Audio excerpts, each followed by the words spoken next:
आपकी बात रिकॉर्ड पे जाएगी। Please, thank you. Dola ji आप बोले दोला जी। Thank you, Chairman sir, for giving me chance to speak on electoral reform. And I am grateful and thankful to my party, All India Trinamool Congress, and our respected leader, Honorable Chief Minister of Bengal, Srimati Mamata Banerjee, for giving me opportunity to be here and to deliver my speech on this important subject. I will try to speak in Bangla, my mother language. প্রথমেই বলতে চাই RSS BJP Bangla ও বাঙালিকে মন থেকে ঘৃণা করে ও শত্রু মনে করে। তার কারণ বাঙালির মেধা মনীষা এবং বিশেষত স্বাধীনতা সংগ্রাম নবজাগরণে বাংলা ও বাঙালির ভূমিকা, যা তাদের একেবারেই পছন্দ নয়। তার উপর মোদিবাবুদের অষ্টমেদের ঘোড়া আব কি বার 200 পার বলতে বলতে 2021-এ বাংলায় এসেই মুখ থুবড়ে পড়ার পর থেকে এই রাগ আরো বেড়েছে। 24-এ আরো খারাপ রেজাল্ট, তাই 26-এর নির্বাচনে যেভাবে হোক বাংলাকে দখল করতেই হবে। তাই বাংলাকে হেনস্থা করো, হাতে মারতে না পারলে ভাতে মারো। বাংলার এমজিএনআরইজি এর 52,000 কোটি টাকা 4 বছর ডিউ, সব মিলিয়ে 2 লক্ষ কোটি টাকা ডিউ। সব ডাবল ইঞ্জিন গভর্নমেন্ট রাজ্যে বাংলায় কথা বললেই বাংলাদেশি রোহিঙ্গা বলে হয় জেলে পড়ো, নয়তো মারো ধরো, নয়তো জেসিবি করে পুশব্যাক করে বাংলাদেশে পাঠিয়ে দাও। একের পর এক মাননীয় মন্ত্রীরা সংসদে দাঁড়িয়ে বাংলা নিয়ে অসত্য বলছেন, অথচ চ্যালেঞ্জ করা সত্ত্বেও শ্বেতপত্র প্রকাশ করছেন না। जो कुछ भी हो जाए বাংলা को असम्मान करना ही पड़ेगा और करते रहेंगे।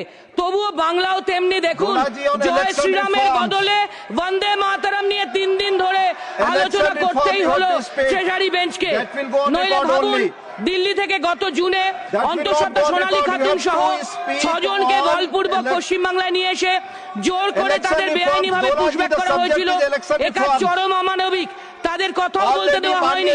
সরকারি সিলমোহরে এভাবে গর্ভবতী মেয়েটিকে জবরদস্তি বিতরণ ভারতীয় গণতন্ত্রের উপর, নাগরিক অধিকারের উপর এক ভয়াবহ আক্রমণ। हमारे ये विश्व की एक अति बृहद गणतंत्र के ऊपर जिंदगी भर के लिए एक दाग रहेगा विश्व गुरु की तरफ से। सो अनफॉर्चुनेट सर, लज्जा लज्जा। শেষ পর্যন্ত সুপ্রিম কোর্ট ভর্ৎসনা করে কেন্দ্রের সরকারকে মহামান্য সরকারকে মহামান্য সুপ্রিম কোর্ট বলেছে নিরপেক্ষভাবে কাজ করতে। সংসদে কি এর জন্য মহামহিমরা কেউ দুঃখ প্রকাশ করেছেন?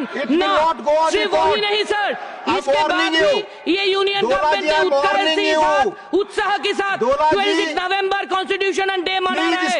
Shame on them. Supreme court যা বলেছেন তা খুবই গুরুত্বপূর্ণ। কেউ যদি ভারতে জন্ম নেন, এখানেই বড় হন, তবে তার বৈধ নাগরিকের অধিকার রয়েছে। তাই ভারতের মতো 150 কোটির দেশে যখন বেশিরভাগ মানুষের খেতে কুলোয় না, তখন অন্ধ নথিভিত্তিক যাচাই প্রক্রিয়া দেশে অচল। তাই তো এই তাড়াহুড়োর এসআইআর নিয়ে এত টেনশন ও বিভ্রান্তি স্যার। শেষ পর্যন্ত সোনালী খাতুন দেশে ফিরলেও তার স্বামী কন্যা প্রতিবেশী বিউটি খাতুন এখনো বাংলাদেশের জেলে। আচ্ছা, সোনালী খাতুন যদি ভারতীয় হয় তাহলে তার ছোট্ট মেয়েটি ভারতীয় নয়, বাংলাদেশি? ধিক্কার, ধিক্কার। In fact as the renowned and eminent economist Dr. Parakala Prabhakar ji has described SIR as bondless, bloodless, political genocide. I am 100% agreed to that, sir. রক্তপাতহীন রাজনৈতিক গণহত্যা। আর তার জন্য সুপ্রিম কোর্টকেও পাত্তা দিচ্ছে না এই মোদী সরকার। সেম। আমরা ছোট থেকে জানি ইলেকশন কমিশন দেখে যাতে আমাদের কারোর নাম না বাদ যায়। এখন টাইমলি ফর্ম ফিল আপ করতে না পারলেই নাম বাদ। সিটিজেনকেই প্রমাণ করতে হবে তিনি সিটিজেন। ইলেকশন কমিশনের কাজ শুধু বাদ দেওয়া। তাই কি আগে মানুষ ভোট দিয়ে সরকার গঠন করতেন, এবার সরকারই ঠিক করে দিচ্ছে কে সিটিজেন নয়, কে ভোটার কে নয়। কয়েকটা প্রশ্ন রাখতে চাই স্যার। 2002 কেন ঠিক করা হলো? 2002-তে আমরা যথেষ্ট সিনিয়র ছিলাম, মোটেই এভাবে ফর্ম ফিল আপ করে এসআইআর হয়নি। সিম্পল রিভিশন হয়েছে, not at all special intensive revision. তাই কেন 2002-কে মাপকাঠি করব? কোন ক্রাইটেরিয়াতে? কেন ভোট আছে বলে বাকি নন বিজেপি রাজ্যে এসআইআর হবে আর আসামে ডাবল ইঞ্জিন গভর্নমেন্ট বলে শুধু সিম্পল রিভিশন হবে, এসআইআর নয়? কেন আসাম, মেঘালয়, মিজোরাম, ত্রিপুরা, মণিপুর, নাগাল্যান্ড, অরুণাচল প্রদেশের মতো বর্ডারের রাজ্যে এসআইআর হবে না, শুধু বাংলা টার্গেট বলে সেখানে হবে? ভোটার লিস্টের ক্ষেত্রে ডিলিমিটেশন খুবই জরুরি বিষয়। শেষ ডিলিমিটেশনের পর ইলেকট্রাল রোল এসেছিল 2009-এ। তাহলে 2002-এর ভোটার লিস্টের অস্তিত্ব থাকে কি? 2009-এর আগের সব স্কোয়ার সবার কথা, 2009-এর আগের কোন নিশ্চিত আর ধরা যায় না। তবু 2002-এর ভোটার লিস্টকে মাপকাঠি করাটা সর্বভাবে অসাংবিধানিক, আনকনস্টিটিউশনাল, বিয়ন্ড ল, তবুও হচ্ছে কারণ মোদি হ্যায় তো মুমকিন হ্যায়। বিহারে লক্ষ লক্ষ ভোটার বাদ গেলেন, একজন অনুপ্রবেশকারী ঘুষপেটিয়া পাওয়া গেল না। সব মিডিয়া হাউসও বিক্রি হয়ে বসে আছে স্যার, কেউ এসব নিয়ে খবর করে না। বাংলায় তো শুধু অনুপ্রবেশকারী, বাংলাদেশি, ঘুষপেটিয়া, रोहिंगा जुजू, कोटि कोटि कोटि कोटि। मोदी जी से, अमित शाह जी से, सब मंत्री, सब एमपी बीजेपी की तरफ से एक ही बात, बांग्ला में रोहिंगा ही रोहिंगा। ममता दीदी सबको घुसने दिया, अभी 26 में एसआईआर के बाद खेल खत्म। लेकिन सच क्या है सर, 2023 সালে সুপ্রিম কোর্টে এই বিজেপি সরকার এফিডেভিট দিয়ে বলেছিল দেশে 14,346 জন অনুপ্রবেশকারীকে চিহ্নিত করে বের করে দেওয়া গেছে, আর সারা দেশে 40,000-এর মতো রোহিঙ্গার মধ্যে মাত্র 102 জন পশ্চিমবাংলায় বাস করেন। किसको सच मानेंगे सर? सदन में मंत्रियों जो बोल रहे हैं हर वक्त वो, ना जो इसी गवर्नमेंट की तरफ से सुप्रीम कोर्ट में एफिडेविट देकर बताए वो। बोलिए सर, हम एसआईआर के खिलाफ नहीं है, इतने सारे घुसपैठिया बांग्लादेशी रोहिंगा घुस गए तो निकलना चाहिए। साफ करने के लिए इसी वोटर लिस्ट पर 1 साल पहले जो इलेक्शन हुआ था, जब जीत के प्रधानमंत्री बने हैं मोदी बाबू, चाहे 240 ही सही, चाहे सिंगल लार्जेस्ट पार्टी ना भी सही, तो हालत इतना खराब है तो हमारे आदरणीय पीएम साहब को पहले रिजाइन करना चाहिए। उसके बाद पूरा देश में एसआईआर हो जाए और उसके बाद पूरा देश की पार्लियामेंट्री वोट और बंगाल की असेंबली वोट एक साथ होगी। दम है? करिए, लीजिए चैलेंज। अच्छा, इतने सारे घुसपैठिया रोहिंगा आया कहां से? ममता दीदी के ऊपर तो बॉर्डर की जिम्मेदारी है नहीं, बॉर्डर की जिम्मेदारी है अमित बाबू के ऊपर, होम मिनिस्ट्री के ऊपर, उसको तो रिजाइन करना चाहिए। अरे उल्टा चोर कोतवाल को डांटे। इतने एसआईआर के बाद भी, इतने मनमानी के बाद भी बंगाल में आप हारेंगे, आप हारेंगे, आप हारेंगे। প্লিজ আমরা যেন ভুলে না যাই, no identity card no vote, এই লড়াই শ্রীমতী মমতা ব্যানার্জি লড়েছিলেন। 1993 সালে এই দাবিতেই আমাদের 13 জন শহীদ হয়েছিলেন। আমরা ট্রান্সপারেন্সির পক্ষে, কিন্তু যে তানাশাহি চলছে, যেভাবে মানুষকে মানুষ মনে করা হচ্ছে না, যেভাবে দেশের নাগরিককে হেনস্থা করা হচ্ছে, তার বিরুদ্ধে আমরা we condemn, we condemn, we condemn. আমার ভোট আমার অধিকার, ভোটাধিকারের সাংবিধানিক অধিকার কোনো নাগরিকের থেকে কেড়ে নিতে আমরা দেব না। ডেড ভোটার ইত্যাদি ভ্যালিড ইস্যু ছাড়া, কোনো সমীক্ষা বাদ দিয়ে, পরিবারের সম্মতি ছাড়া কারুর এক্সক্লুশন আমরা মানব না। আবার ডুপ্লিকেট এপিক কার্ড বানিয়ে কোনো বহিরাগত গুজরাটি, রাজস্থানী, হরিয়ানভি, ইউপিআইডের অন্যায় ইনক্লুশনও আমরা মানব না।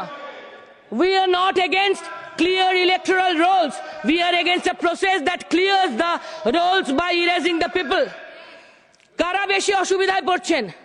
যাদের 2002 এর পরে জন্ম হয়েছে, মেয়েরা, বিশেষ করে যারা বিয়ের পরে ঠিকানা বদল হয়ে যায়, এমনকি সারনেম বা টাইটেলও, আর শত সহস্র মাইগ্রেন্ট ওয়ার্কার বা এমপ্লয়িরা যারা অন্যত্র কাজ করেন।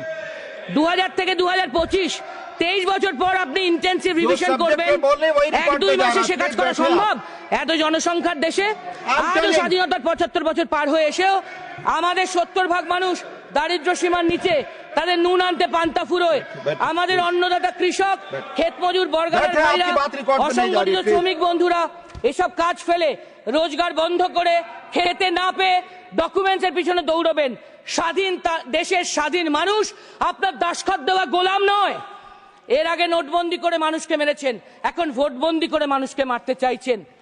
আপনি পরপর unplanned GST, NPR, NRC, CA, কৃষি আইন, লেবার কোড, জম্মু কাশ্মীরকে রাজ্য থেকে ইউনিয়ন টেরিটরি বানানো, সব কিছুতে আজকের এসআইআর প্রক্রিয়া পর্যন্ত দেশের মানুষকে, ইন্ডিয়ান সিটিজেনকে অনিশ্চয়তা, আশঙ্কা এবং আতঙ্কের ভেতর ঠেলে দিতে আপনারা সিদ্ধহস্ত। মানুষ জানেন ভোটার কার্ড, আধার কার্ড যত্ন করে রাখতে হয়। আর্থিকভাবে পিছিয়ে পড়া লোকেরা রেশন কার্ড যত্ন করে, আর্থিকভাবে এগিয়ে থাকারা প্যান কার্ড। কিন্তু এসবে হবে না। 18 বছর বয়স যাদের, তারা 18 বছরের বয়সকে যদি ভোটের বয়স ধরি, 40% কম সংখ্যক মানুষ মাধ্যমিক দিয়েছেন। তাহলে বাকি 60% কিভাবে মাধ্যমিকের অ্যাডমিট কার্ড দেবেন? দেশে এখনো হাসপাতালে জন্ম হয় 14.6%, ইনস্টিটিউশনাল বার্থ। তাহলে বার্থ সার্টিফিকেট কজনের আছে? পাসপোর্ট আছে 6 to 7%। তার মানে ভূমিহীন কৃষক, ক্ষেত মজুর, বর্গাদার, private concern employee, unorganized worker, small trader 11টা নথির কোনোটাই দিতে পারবে না। আমরা স্পষ্টভাবে বলতে চাই, মানুষের সংবিধান প্রদত্ত অধিকারগুলি কেড়ে নিয়ে তাকে নাগরিকত্বহীন, রাষ্ট্রহীন করে দেওয়ার কোনো প্রচেষ্টাই আমরা মানব না। 47 71 বাংলাদেশ থেকে উদ্বাস্তু হয়ে হিন্দুরা এসেছেন, তাই মুসলিম সংখ্যালঘু ভাই বোনরা নয়, হিন্দু ভাই বোনরাই বাদ যাবেন। আসামেও যা হয়েছে বাংলাতেও তাই হবে। हम लास्ट बात कर रहे हैं सर, लास्ट बात। Speak on the subject हम बोलना that will चाहते हैं, only go on आपका record. हिस्ट्री, आपका बैकग्राउंड सबको पता है। এই নিয়ে ডিটেক্ট, ডিলিট, ডিপোর্ট করছেন, এই তানাশাही মানুষ মানবেন না। এসআইআর के नाम पर ভোট চोरी नहीं चलेगी। 303 থেকে 240 হয়েছে, এরপর 150 এর নিচে যাবে। সবার উপরে মানুষত্ব, তাহার উপরে নাই। We the people of India will tell the last word. NR Ilango, speak. Honorable Deputy Chairman. माननीय सदस्यगण, ऑलरेडी ऑनरेबल चेयरमैन ने बहुत क्लियरली किस दायरे में बहस होगी स्पष्ट कर दिया। 3 चीजें कोट की हैं। If you speak outside that, या तो चेयर दूसरे को बुलाएगा, you are not obeying the chairs, you have to confine in that subject only, और जो भी इस तरह की बात कही जाएगी that will not go on the record. Next please. आप बोले NR Ilango, आप बोले आपकी बात रिकॉर्ड की Honorable जाएगी। Deputy Chairman, yes, thank you for giving me this You opportunity to speak on the election reforms. Sir, in dealing with these reforms, this House have to consider the 5 major statutes. One is the Constitution of दस लोग India, बैठे please. the Supreme Charter. 1 minute.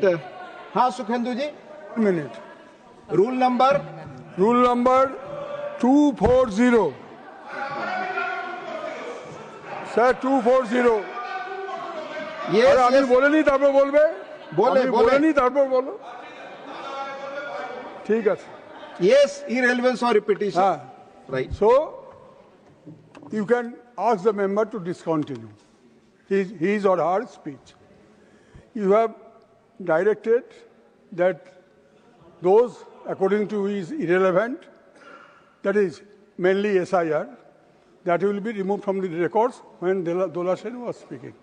Before that, आदरणीय सुधांशु जी भी SIR का चर्चा किया, तो वो भी आप रिकॉर्ड से रिमूव कर दीजिए, ठीक है?